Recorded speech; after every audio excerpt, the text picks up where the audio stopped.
Przy demontażu wentylatora górnego wyposażonego w CF musimy zdemontować filterek i odpiąć przewód od okręgu z odbiorami ciśnień.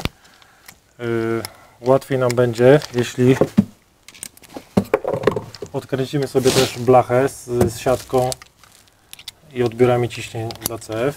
W tym celu musimy użyć Torxa TX10.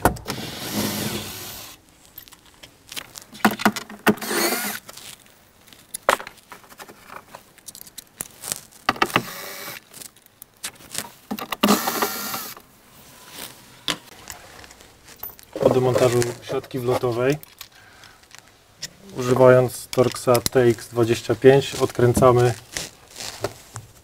6 śrub, które trzymają obudowę wentylatora.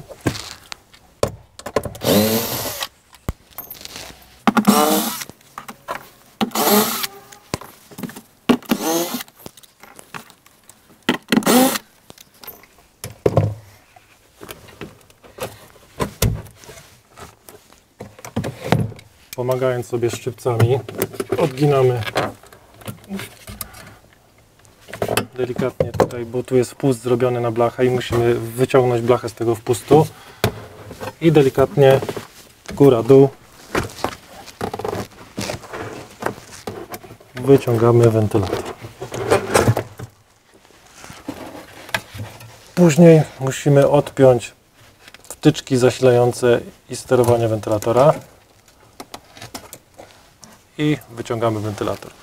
W celu demontażu wentylatora musimy odkręcić 4 śruby TX10 i wentylator wyciągnąć tędy, wymienić nowy wentylator.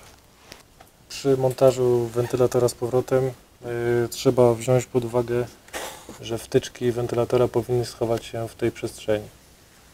Taka sama przestrzeń przedstawiona jest grawerem na odwrocie blachy wentylatora. Przewody należy upiąć przy wykorzystaniu rzepu, tak żeby przy następnym montażu również dało się odpiąć wtyczki wentylatora. Przed dokręceniem na maksa siatki wentylatora zostawiamy luz i musimy włączyć wentylator lub zakręcić go ręcznie i sprawdzić, żeby dokręcić siatkę w takim położeniu, aby dyfuzor nie obcierał o wentylator. Jeśli jesteśmy już pewni, że nie obciera, możemy wtedy dokręcić śruby do końca.